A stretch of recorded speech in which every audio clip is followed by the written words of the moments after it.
ஒன்னா ரெண்டா எத்தனை பிரச்சனைங்க, எவ்வளோத்தை தான் சமாளிக்கிறது. காத்துல மாசு, உணவுல கலப்படம், மனசுல கவலை, ஏகப்பட்ட பிரச்சனை, நிதிச்சுமை, கடன் சுமை, இஎம்ஐ, இப்படி ஏகப்பட்ட விஷயங்கள், அழுத்தங்கள், பிரச்சனைகளுக்கு நடுவில் தாங்க இந்த உடம்பையும் மனசையும் பாதுகாத்து நம்ம உயிர் வாழ வேண்டியதாக இருக்குது. இதில் சில விஷயங்கள் நம்ம கவனத்துக்கு வராமையே போயிடுதுங்க. இதனால என்ன பெரிய பிரச்சனை வந்துட போகுதுன்னு சில விஷயங்களை நம்ம அவாய்ட் பண்ணிடுறோம். அப்படிப்பட்ட பிரச்சனைகளை அறிவியலாளர்கள் அதனோட அபாயத்தை பற்றி சொல்லிக்கிட்டே இருக்கிறாங்க. இன்ஃபேக்ட் நம்ம உடல் உபாதையில் பாதிக்கு மேலே இன்னைக்கு நம்ம பேச போகிற ஒரு விஷயத்தினால வருது அப்படின்னு சொல்கிறாங்க. என்னன்னா, நம்ம பயன்படுத்தக்கூடிய கருவிகள் அது வெளியிடும் மின்காந்த கதிர்வீச்சுகள், எலக்ட்ரோ-மேக்னெட்டிக் ரேடியேஷன். அது சாதாரணமாக நம்ம நினைக்கிறோம், அது இல்லாமல் நம்மளால் வாழ முடியாதுன்னு நினைக்கிறோம். ஆனால் அது ஹார்ட் ப்ராப்ளத்துலேருந்து, கிட்னி ப்ராப்ளத்துலேருந்து, கணையம்லேருந்து, நம்மளுடைய இம்பார்ட்டன்சி, மலட்டுத்தன்மை அதிகரிக்கிறதுலேருந்து கேன்சர் வரைக்கும் கொண்டு போய் விடக்கூடியது. நம்மளுடைய டிஎன்ஏக்களை பாதித்து அதோடைய டிசைன், அதனுடைய இதை வெகுவாக பாதிக்கக்கூடியது. டிஎன்ஏ பாதிப்புன்றது மிக சிறிய விஷயங்களால தான் அது பாதிக்கப்படும். மிகப்பெரிய பாதிப்பு. அப்படி டிஎன்ஏ பாதிப்பு அளவுக்கு அது கொண்டு போகுது. இது எப்படி பண்ணுது, ஏது பண்ணுதுன்றதை பற்றிலாம் இந்த வீடியோவில் நம்ம பேச போகிறதில்ல. அது தெரிஞ்சுக்கணும்னு ஆசை இருக்கிறவங்க கமெண்ட்ஸில் போடுங்க, அதை பற்றி விரிவாக ஒரு வீடியோ போடுவோம். இன்னைக்கு அந்த மாதிரியான நம்ம பயன்படுத்தக்கூடிய கருவிகள், கேட்ஜெட்ஸ்லேருந்து, இந்த எலக்ட்ரோ-மேக்னெட்டிக் ரேடியேஷன்லேருந்து நம்மை நாம் காப்பாற்றிக் கொள்வது எப்படி அப்படின்றத சயின்டிஸ்ட், அறிவியலாளர்கள் என்னென்ன வார்னிங் கொடுக்குறாங்க, என்னென்ன அட்வைஸ் கொடுக்குறாங்க அப்படின்றத மட்டும்தான் ரொம்ப ஷார்ட்டான வீடியோ, ரொம்ப ஷார்ட்டாக பார்க்க போகிறோம். ஃபஸ்ட்டு நம்ம பார்க்க போகிறது நம்ம இந்த மொபைல் ஃபோன். இந்த மொபைல் ஃபோன் இல்லாமல் நம்மளால் இப்போ வாழவே முடியாது. ஒரு 5 நிமிஷம் கூட நம்மளால் இருக்க முடியாது அப்படின்ற சூழ்நிலைக்கு வந்துட்டாங்க. ஆனால் ஒரு காலத்தில் இதெல்லாம் இல்லாமையே நம்ம வாழ்ந்திருக்கோம்னு நினைக்கும் போது அது நம்ப முடியாத விஷயமா இருக்குது. எப்படித்தான் வாழ்ந்தோம், இப்படித்தான் வாழ்ந்தாங்க அப்படின்னு. சரி, இது பண்ணக்கூடிய பாதிப்புகள் இருக்குது தெரியுங்களா? இதுதாங்க நம்பர் 1. இப்போ இதை என்னென்ன பண்ணணும்? இது எலக்ட்ரோ-மேக்னெட்டிக் ரேடியேஷனை எப்பப்போ ஜாஸ்தியாக எமிட் பண்ணும், நம்ம பண்ணுற என்னென்ன விஷயங்களை இதுலேருந்து தடுக்கிறது மூலமாக நம்ம இதனோட பாதிப்புலேருந்து நம்ம காப்பாற்றிக்கிறது பார்ப்போமா, 1 by 1. இப்போ ஃபர்ஸ்ட் ஆஃப் ஆல், ஃபஸ்ட்டு நீங்கள் பண்ண வேண்டியது, ஒரு மொபைல் ஃபோன் வாங்கினீங்கன்னா ஒரு ஹெட்ஃபோன். இந்த ஹெட்ஃபோனை மேக்ஸிமம் யூஸ் பண்ணோம், இதில் அட்டாச் பண்ணி நீங்கள் வச்சுக்கோங்க. இது தேவைப்பட்டால் ஒழிய தான் இந்த ஹெட்ஃபோனை நீங்கள் ரிமூவ் பண்ணணும். மற்றபடி இந்த ஃபோனை மேல் பாக்கெட்டில் வைப்பதை அவாய்ட் பண்ணுங்க. இப்போ இந்த மாதிரி பாக்கெட்டே இல்லாத டிஷர்ட்டோ ஷர்ட்டோ போடுறது ரொம்ப நல்லதுன்னு நான் சொல்லுவேன். ஏன்னா அது இருந்தால் தானே நீங்கள் வைக்கணுன்றது தோணும். சரி, இது இங்கே வைக்கிறதுனால ஹார்ட் ப்ராப்ளத்துலேருந்து ஏகப்பட்ட விஷயங்கள் இந்த ரேடியேஷனால் உங்களுக்கு பாதிப்பு அடைகிறது. அதே மாதிரி பேண்ட்டுடைய முன் பகுதியில் சொருவிக்கிறாங்க, பர்டிகுலர்லி யூத்து. இப்போ அப்படி பண்ணும்போது என்ன ஆகுதுன்னா, கிட்னிலேருந்து, கணையத்துலேருந்து உங்களுடைய அந்த ரீப்ரொடக்டிவ் ஆர்கன்ஸ் அது பாதிக்குது, மலட்டுத்தன்மை உருவாகுது, கேன்சர் வரைக்கும் கொண்டு போகுது. இது மாதிரி இது எங்கெங்கே நம்ம வச்சு யூஸ் பண்ணுறோமோ அந்தந்த இடத்துக்கு பாதிப்பு. அதாவது உங்கள் உடல் எதிர்ப்பு சக்தி, உடலின் அமைப்பு எங்கெங்கெல்லாம் வீக்காக இருக்கோ அந்த இடத்த போய் இது அஃபெக்ட் பண்ணும். நெக்ஸ்ட் விஷயம், இந்த ஃபோனை நீங்கள் அட்டன் பண்ணும்போது மேக்சிமம் உடலுடைய பாகங்களை தொடுற மாதிரி வைக்கக்கூடாது அப்படின்றத கண்டிப்பாக சயின்டிஸ்ட் சொல்கிறாங்க. இப்போ ஃபோன் பேசும்போது இப்படி வச்சு பேசுகிறோம் இல்லையா, சரியாக கேட்கலன்னா சொல்லுங்கன்னு காதில் வச்சு நல்லா அழுத்துறோம். அந்த மாதிரி பண்ணக்கூடாது. சிக்னல் வீக்காக இருக்கும்போது நீங்கள் பேச முயற்சி பண்ணாதீங்க. சிக்னல் வீக்காக இருக்கும்போது உங்கள் ஃபோன் அதிக ஹார்டாக ஒர்க் பண்ணி அந்த சிக்னலை ரிசீவ் பண்ண அதிக அளவுக்கு பவர்ஃபுல்லாக ஒர்க் பண்ணும்போது அதிக அளவுக்கு பவர்ஃபுல்லாக அந்த ரேடியேஷனை இழுத்து எமிட் பண்ண முயற்சி பண்ணும். அதனால சிக்னல் வீக்காக இருக்கும்போது நீங்கள் அதை அவாய்ட் பண்ணாதீங்க. அதே மாதிரி கால் ரிங் ஆகும் போதும், கால் நீங்கள் அட்டன் பண்ணும்போதும், கால் பண்ணும்போதும் ரேடியேஷன் அதிகமாக இருக்குது. அதனால் ஒருத்தர் கால் பண்ணும்போது நீங்கள் தூரமாக அப்படி டேபிள் மேலே வச்சுட்டு நீங்கள் ஆன் பண்ணி ஸ்பீக்கர் ஃபோனில் போட்டுருங்க.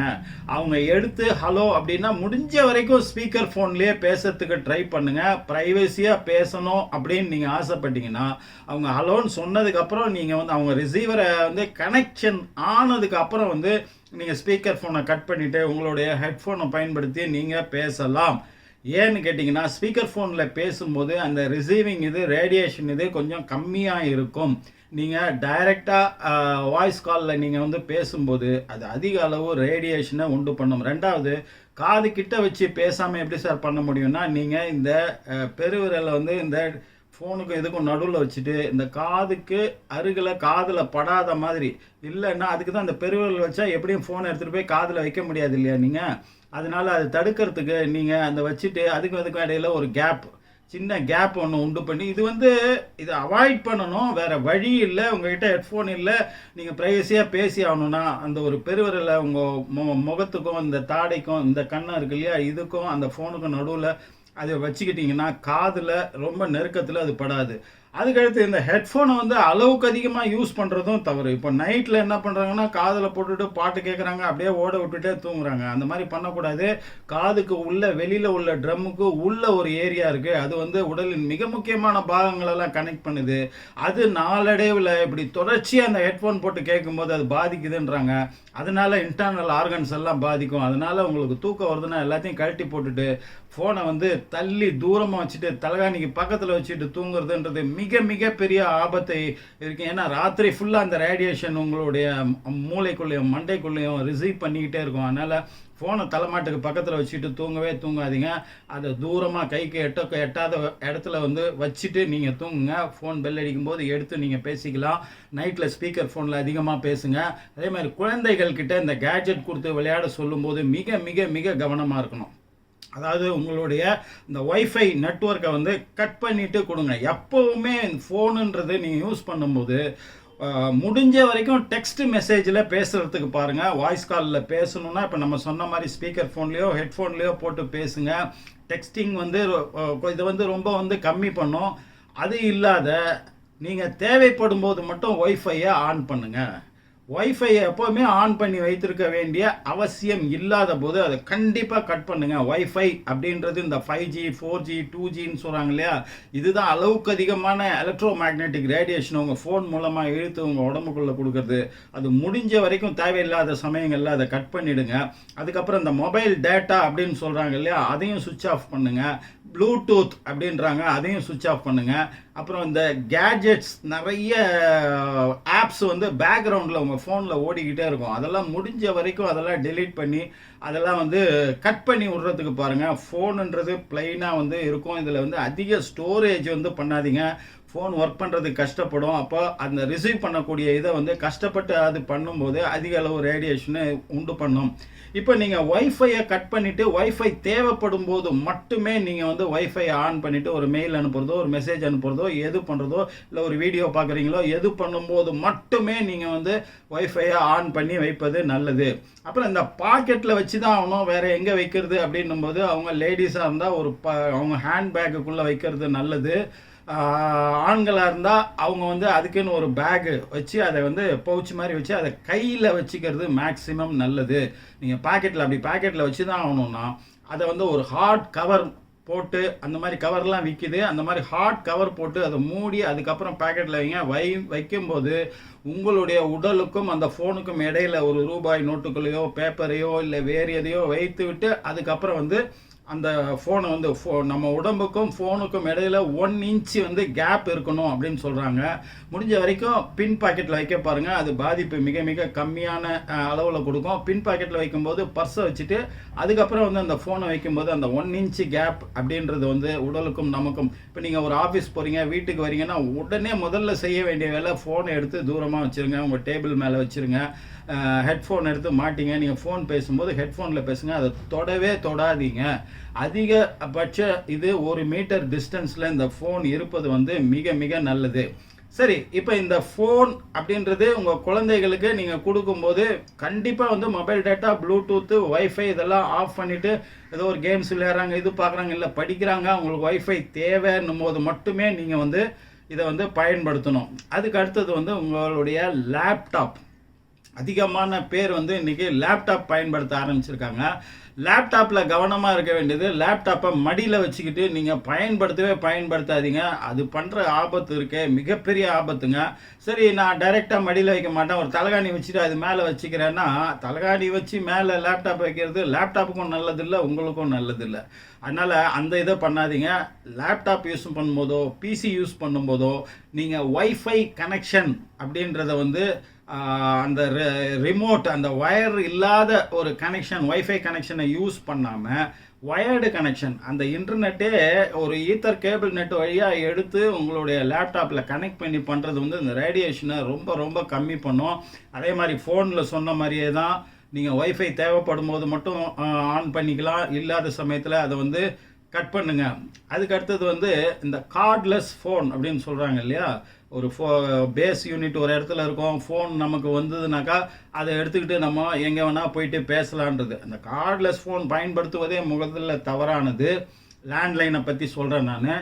அப்படியே நீங்கள் யூஸ் பண்ணணும்னா அதை ஒயர்டு, இது கார்ட்லெஸ் இல்லாமல் ஒயர்டு ஃபோனாக வந்து யூஸ் பண்ணுங்கள். இப்போ நீளமான ஒயர்லாம் வந்திருக்கு, அதை நீங்கள் பயன்படுத்தும் போது இந்த ரேடியேஷன், ஏன்னாக்கா இந்த கார்ட்லெஸ் பயன்படுத்தும் போது அந்த பேஸ் யூனிட்டுக்கும் உங்களுடைய ரிசீவர் இருக்கு இல்லையா, அது நீங்கள் டிஸ்டன்ஸ் போக போக அதிகமான ரேடியேஷனை அது உறிஞ்சக்கூடிய தன்மை உடையதாக இருக்கும். அதுக்கப்புறம் இந்த மொபைல் ஃபோனை பற்றி பேசும்போது இன்னொரு முக்கியமான விஷயம், நீங்கள் பைக்கில் போகும்போது ட்ராவலிங்கில் இருக்கும்போது கண்டிப்பாக முடிஞ்ச வரைக்கும் அன்னெசரி கால்ஸை அவாய்ட் பண்ணுவது நல்லது. அது ஆக்சிடெண்ட்டுக்கோ மற்ற விஷயங்களுக்கோ பயன்படும்ன்றதை தாண்டி இன்னொரு முக்கியமான விஷயத்தை வந்து சயின்டிஸ்ட் வந்து சொல்கிறாங்க. என்னன்னு கேட்டிங்கன்னா, அந்த போகும்போது ஹெல்மெட்டுக்குள்ளே அப்படி சொரிய வச்சுட்டு போகிறாங்க, இல்லை காரில் போகும்போது ஃபோன் பேசிகிட்டே போகிறாங்க. என்ன ஆகும்னா, ட்ராவலிங்கில் இப்போ நீங்கள் ஒரு இடத்துல ஸ்டாட்டிக்காக நின்று பேசும்போது ஒரு டவர்லேருந்து மட்டும்தான் சிக்னல் வரும். அது ஒரு ஸ்மூத்தாக இருக்கும், ஒரு ஃப்ளோ இருக்கும், கொஞ்சம் கம்மியாக வந்து இருக்கும். அன்லெஸ் அதர்வைஸ் அது சிக்னல் ப்ராப்ளம் இல்லாத வரைக்கும். அப்படி நீங்கள் காரில் போகும்போது என்ன ஆகும்னா, ஒரு டவர்லேருந்து இன்னொரு டவருக்கு சிக்னல் மாறிக்கிட்டே இருக்கும். எந்த டவர்லேருந்து இழுக்கிறது, இந்த கனெக்ஷன் கட் ஆகாமல் ஸ்மூத்தாக அது கொடுக்கறதுக்கு அது அதிக வேலையை ஹார்ட் ஒர்க்கு பண்ண வேண்டியிருக்கு இந்த ஃபோனில் உள்ள ரிசீவர். அதே மாதிரி அது டக்குன்னு மாறும்போதும், ஒரு முறை நான் ஃபோன் பெல் அடிக்கும் போதும் நீங்கள் ரிங் பண்ணாலும் சரி, உங்கள் ஃபோனுக்கு ரிங்கு வந்தாலும் சரி, அதை நீங்கள் எடுத்து பேசுகிற வரைக்கும் ரேடியேஷன்ஸ் அதிகம் இருக்கும் அப்படின்னு சொல்லியிருக்கேன் இல்லையா. அப்போ இந்த டவர் மாறும்போது, அந்த சிக்னல் மாறும்போது, அது ரிசீவ் பண்ணுற இதுவும் மாறி வரும்போது அந்த இனிஷியல் புல்லில் வந்து ரேடியேஷன் அதிகமாக இருக்கும். அதனால் காரில் போனாலும் சரி, பைக்கில் போனாலும் சரி, முடிந்த வரைக்கும் ஃபோன் பேசுவதை அவாய்ட் பண்ணுவது நல்லது. இது எல்லாமே ரேடியேஷனை கம்மி பண்ணுவது தான். இது இல்லாமல் நம்ம இருக்க முடியாது அப்படின்ற காரணத்தால் எவ்வளோ தூரம் அதை வந்து கம்மி பண்ணுறோமோ, அதே மாதிரி இது கொஞ்சம் ஃபோனை வீட்டில் வைக்கிற இடமும் இது வந்து கொஞ்சம் காத்தோட்டமான இடங்களாக இருக்கணுன்றது மிக மிக அவசியம். அதே மாதிரி உங்களுடைய மைக்ரோவேவ் அவனாக இருக்கட்டும், ஃப்ரிட்ஜாக இருக்கட்டும், இதெல்லாம் கொஞ்சம் காத்தோட்டமான இடத்துல இருப்பது. இந்த எலக்ட்ரோ-மேக்னெட்டிக் வேவ்ஸ், இந்த ரேடியேஷன் கதிர்வீச்சுகள் வந்து சீக்கிரம் வீட்டை விட்டு போவதற்கான ஒரு ஈஸியான வழியாக வந்து இருக்கும். காத்தோட்டமே இல்லாத டஞ்சினா இருந்ததுன்னா உள்ளுக்குள்ளேயே அது வந்து சுற்றிட்டு இருக்கும். அப்புறம் ஒரு பெரிய பவுலில் வந்து தண்ணி பிடிச்சி வச்சுக்கோங்க. ஏன்னா தண்ணீர் அப்படின்றது வந்து இந்த வீட்டுக்குள்ளே இருக்கிற இந்த ரேடியேஷனை உறிஞ்சக்கூடிய தன்மை உள்ளது. அது அழகாக இருக்கணுன்றதுக்காக அது மேலே பூ அந்த மாதிரியான இதை வந்து போட்டு அதை அழகுபடுத்தி வச்சுக்கலாம். அழகான பவுல்ஸ் எல்லாம் விற்கிது. ஸோ தினம் தண்ணி வைங்க. தினம் தண்ணியை வந்து சாயந்தரம் நைட் ஆனால் தண்ணியை எடுத்து கொட்டிட்டு புது தண்ணி வாங்கிங்க. தண்ணீர் வந்து ரேடியேஷனை வந்து அப்சார்ப் பண்ணி உங்கள் வீட்டை வந்து நச்சுத்தன்மையிலேருந்து, இந்த கதிர்வீச்சிலேருந்து உங்களை காப்பாற்றக்கூடியதாக இருக்கும். அடுத்தது வந்து நம்ம வீட்டு செட்டாப் பாக்ஸ். நிறைய பேர் செட்டாப் பாக்ஸ் டிவி பார்த்தோன்னே டிவியை மட்டும் ஆஃப் பண்ணிட்டு போய் படுத்துடுறாங்க. அந்த செட்டாப் பாக்ஸ் ஆன்லேயே இருக்குது. சில சமயத்தில் செட்டாப் பாக்ஸ் ஆஃப் பண்ணி மட்டும் போட்டுடுறாங்க. அது ரெட் லைட் எரிஞ்சிக்கிட்டே இருக்கும். மெயின் சுவிட்சை கண்டிப்பாக ஆஃப் பண்ண வேண்டும். அப்போ நீங்கள் அதை ஆன்லேயே வச்சுட்டே இருந்தீங்கன்னா அது அந்த இப்போ ரேடியேஷனை வந்து அதை இழுத்து உங்கள் வீட்டுக்குள்ளே அது கொடுத்துக்கிட்டே இருக்கும். இந்த விஷயங்களை உங்கள் நண்பர்கள் அத்தனை பேருக்கும் முடிஞ்ச வரையும் ஷேர் பண்ணுங்கள். ஏன்னா இது அத்தனை பேரையும் சென்றடைய வேண்டிய ஒரு முக்கியமான விஷயம். அடுத்து ஒரு நல்ல தகவலோடு உங்களை மீட் பண்ணுறேன். அதுவரை உங்களிடமிருந்து விடைபெறுவது உங்கள் AJH. நன்றி.